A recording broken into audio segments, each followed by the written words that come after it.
स्तनपानमा उपयोगी laid back hold spoken ट्युटोरियलमा तपाईको स्वागत छ। यो ट्युटोरियलमा हामी यी कुराहरू सिक्ने छौं। स्तनपान गराउने आमाले बच्चा समाउने सही तरिका, स्तनपान गराउनु अघि आमाले गर्नुपर्ने तयारी र लेट ब्याक पकडको प्रक्रिया। ल अब सुरु गरौं। संसारभरिका आमाहरूले स्तनपान गराउँदा बच्चालाई विभिन्न तरिकाले समाउने गर्छन्। अघिल्लो ट्युटोरियलमा चर्चा गरे जस्तै स्तनपान गराउँदा बच्चा बोक्ने सबैभन्दा उत्तम आसन भनेको स्तनपानको पूरा समय आमा र बच्चा दुवैलाई अप्ठ्यारो नपर्ने आसन हो, जसमा आमाको स्तन बच्चाको मुखभित्रसम्म पुग्छ र बच्चाले पर्याप्त दूध पाउँछ। अब लेट ब्याक पकड नामक एउटा यस्तै तरिकाको बारेमा जानकारी लिऊ।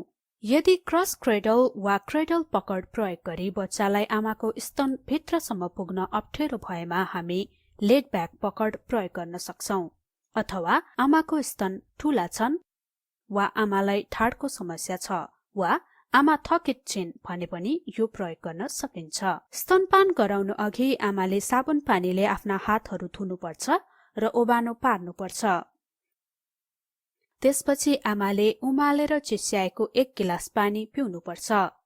स्तनपान गराउने आमाहरूले प्रतिदिन औसत 750 देखि 850 मिलिलिटर दूध उत्पादन गर्छन्, त्यसैले उनीहरूले धेरै पानी पिउनुपर्छ। अब आमाले बच्चालाई स्तनपान गराउन चाहेको स्तन बाहिर निकाल्नुपर्छ। स्तन भित्री वस्त्र वा चोलोले कसिएको हुनु हुँदैन। त्यसपछि आमा भुइँ वा खाटमा आरामसँग ढल्किनुपर्छ। उनको टाउको, घाँटी र माथिल्लो ठाडमा तकियाहरूले आड दिनुपर्छ। अब आमा स्तनपानको लागि तयार छिन्। अब बच्चालाई कसरी सही तरिकाले समाउने जानौं। आमाले बच्चाको शरीरलाई आफूले स्तनपान गराउन चाहेको स्तनपट्टिको हातले समाउनुपर्छ। उनले आफ्नो अर्को हातले बच्चाको टाउकोको तल्लो भागमा समाउनुपर्छ। यो चित्रमा आमाले दायाँ स्तनबाट स्तनपान गराउँदैछिन्, त्यसैले बच्चा समाउन उनले आफ्नो दायाँ हात प्रयोग गर्दैछिन्। उनले आफ्नो बायाँ हातको औंलाहरू प्रयोग गरी बच्चाको टाउकोको तल्लो भागमा समाएकी छिन्। अब बच्चाको टाउको समाउने आमाका औंलाहरूका उचित स्थानहरूबारे जानकारी लिऊ। आमाको बुढी औंला बच्चाको एउटा कानको पछाडि हुनुपर्छ भने बाँकी औंलाहरू अर्को कानको पछाडि हुनुपर्छ। उनले आफ्ना औंलाहरू बच्चाको कान पछाडिबाट घाँटीतिर सार्नु हुँदैन। उनले बच्चाको टाउकोमा आफ्नो हातले जोड दिनु हुँदैन। यसरी स्तनपानको समयमा बच्चालाई सहज हुनेछ। अब बच्चाको टाउकोको सही स्थानको बारेमा जानकारी लिऊ। बच्चालाई आमाको शरीरमा राख्दा बच्चाको पेट आमाको पेटमाथि हुनुपर्छ र बच्चाको टाउको आमाको स्तन नजिक हुनुपर्छ। बच्चा र स्तन बीचको दूरी कम भए बच्चालाई आमाको स्तनसम्म पुग्न सहज हुन्छ र यसरी बच्चालाई स्तन भित्रसम्म च्याप्न पनि सहज हुनेछ। अनि दोस्रो महत्वपूर्ण कुरो भनेको बच्चाको सम्पूर्ण शरीर कुन दिशामा मिलाउने भन्ने हो। तपाईले यो कुरा याद गर्नुभएको छ होला। हामीले खाना खाने क्रममा हाम्रो टाउको, घाँटी र शरीर सधैं एउटै दिशामा पर्छन्। त्यसैगरी स्तनपान गराउँदा बच्चाको टाउको, घाँटी र शरीर एकै दिशामा पर्नुपर्छ।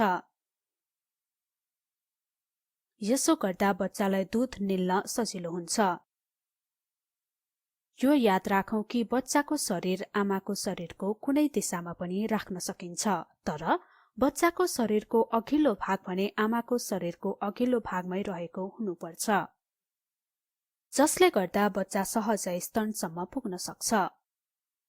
अब बच्चाको शरीर मिलाउने तेस्रो तरिकाको बारेमा जानौं। आमाले बच्चाको सम्पूर्ण शरीरमा आड दिनुपर्छ, अन्यथा बच्चालाई स्तन भित्रसम्म च्याप्न साह्रै दुःख गर्नुपर्छ। अब बच्चाको नाक र चिउँडोको उचित अवस्थाबारे जानौं। बच्चाको नाक आमाको स्तनको मुन्टोसँग सिधा हुनुपर्छ र चिउँटो भने अलि अगाडि स्तनको नजिकै हुनुपर्छ। यसो गर्दा बच्चाले तल्लो एरियोलाको धेरै भाग आफ्नो मुखभित्र अटाउनेछ र त्यसैले तल्लो बङ्गारोको प्रयोगले धेरै प्रभावकारी स्तनपान हुनेछ। कृपया याद गरौँ, एरियोला स्तनको मुन्टोको गाडा घेराको भाग हो। अब बच्चा लेड ब्याक पकडमा छ र स्तनपानको लागि मुख जोड्न तयार छ। यो पकडमा बच्चाले प्राकृतिक रूपमा आमाको स्तन भित्रसम्म च्याप्न सक्छ। आमाको स्तन भित्रसम्म कसरी च्याप्ने बारेमा यसै श्रृङ्खलाको अर्को ट्युटोरियलमा विस्तृत जानकारी रहेको छ। बच्चाले स्तन भित्रसम्म च्याप्ने बित्तिकै आमाले आफ्नो हात बच्चाको टाउकोबाट हटाउन सक्छिन् र आफ्नो हातले बच्चाको शरीरमा आड दिन सक्छिन्। यो अवस्थामा आमाले ढल्किएर आराम गरी स्तनपान गराउनुपर्छ। यसरी हामी यो ट्युटोरियलको अन्त्यमा आएका छौं। आईआईटी बम्बेको तर्फबाट म मन्दिरा थापा बिदा हुँदैछु। सहभागिताको लागि धन्यवाद। नमस्कार।